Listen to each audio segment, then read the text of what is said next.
ہندوستان کے شہر میرٹھ میں ایک جاوید نامی کلرک تھا۔ اس کی زبانی قرآن پاک کے بارے میں یہ ایمان افروز واقعہ سنیے۔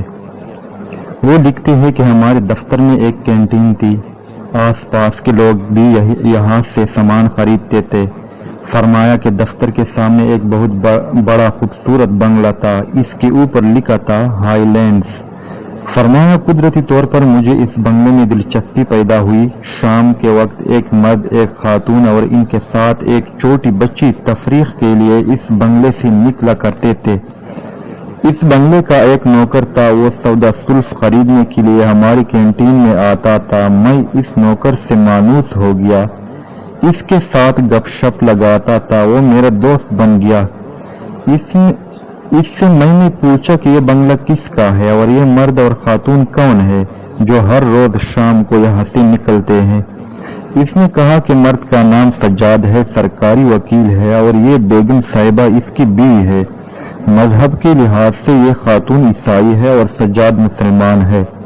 یورپ سے اسے لایا ہے اور شادی کی ہے، اور یہ ان کے ساتھ دونوں کی بچی ہوتی ہے۔ ایک دن اس نوکر نے کہا کہ بچی کے لیے قرآن پڑھانے کے لیے ایک استاد کی ضرورت ہے۔ میں نے کہا کہ قرآن مجید تو الحمدللہ میں بھی صحیح پڑھا سکتا ہوں۔ میری ٹیوشن لگ گئی، شام کو میں وہاں پڑھانے جاتا تھا۔ ایک دن وہ نوکر آیا کہ آج ٹیوشن پڑھانے کی چھٹی کرے، گھر میں صفائی اور چونا رنگ وغیرہ ہو رہا ہے۔ شام کے وقت وہ نوکر بدحواسی کے ساتھ بھاگتا ہوا آیا کہ سجاد صاحب اور بیگم صاحبہ کا جھگڑا ہوا، آپ کو بلایا ہے۔ میں نے کہا بات کیا ہے؟ اس نے کہا کہ سجاد صاحب شام کے وقت جب کچہری سے آیا تو گھر کا سامان بکھرا پڑا تھا۔ انہوں نے بیگم صاحبہ سے پوچھا کہ یہاں اس الماری میں قرآن مجید رکھا ہوا تھا، اسے کہاں رکھا ہے؟ بیگم صاحبہ نے بڑی بدتمیزی کے ساتھ جواب دیا کہ اسے وہاں کباڑ والے کمرے میں ردی سامان کے ساتھ پھینک کر آئی ہوں۔ سجاد صاحب بڑا ناراض ہوا اور کہا کہ تم نے یہ حرکت کتاب اللہ کے ساتھ کیوں کی؟ اس نے جواب دیا کہ اس کتاب نے مسلمانوں پر ترقی کے راستے بند کر رکھے ہیں، اس کتاب نے آپ کو کیا دیا؟ دوسرا یہ کہ تم نے کبھی اس کو پڑھا بھی ہے اور عمل بھی کیا ہے؟ سجاد نے کہا کہ عمل نہ کرنا یہ میری ذاتی کمزوری ہے، لیکن اس کا ادب ہمارے لیے لازم ہے، اور غصے میں آ کر بیگم صاحبہ کو 100 نمبر کا تھپڑ رسید کیا، جس کے ساتھ بیگم صاحبہ زمین پر گر گئی۔ خاتون نے کہا کہ چھوٹی سی بات تو تھی اور آپ نے مجھے تھپڑ مارا، اس کا فیصلہ کل عدالت کرے گی۔ میں عدالت میں جاؤں گی، لیکن ایک کام ابھی آپ نے کرنا ہے۔ یہ بنگلہ چونکہ میرے نام پر ہے، آپ باما اپنے سامان کے میرے مکان سے فوراً نکل جائے۔ سجاد 2 ٹرک لے آیا ہے، سامان لوڈ کر رہا ہے، اور نوکر نے کہا کہ آپ کو بلایا ہے، ٹیوشن کے پیسے آپ کو دینے ہیں۔ مجھے اس جھگڑے پر بہت افسوس ہوا۔ سجاد صاحب نے مجھے ٹیوشن کے پیسے دیے اور کہا کہ میں یہاں سے جا رہا ہوں، اپنی ٹیوشن فی الحال آپ ختم سمجھے۔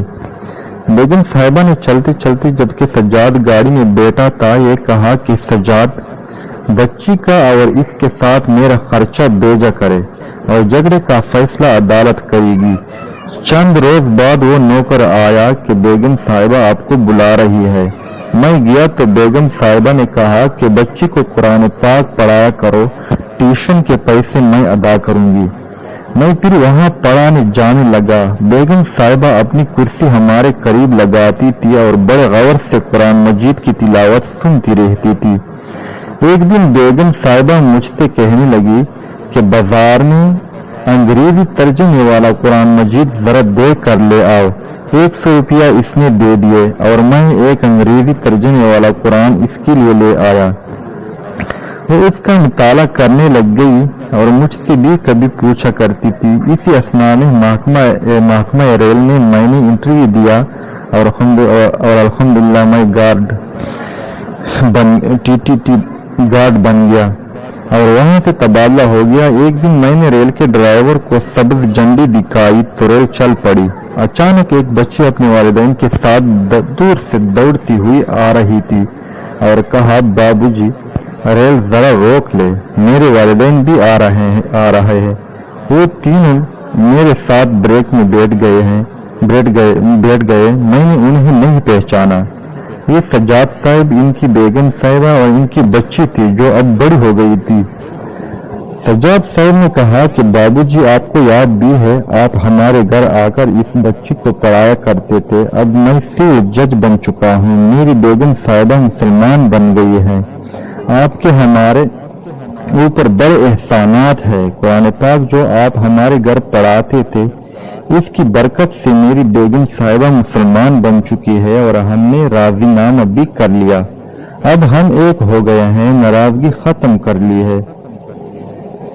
اب ہم الحمدللہ قرآن پاک پڑھتی بھی ہے اور عمل کی بھی کوشش کرتے ہیں، اور مجھے گھر آنے کی دعوت بھی دی کہ ہمارے گھر پر ہمارے ساتھ کھانا بھی کھائیں گے۔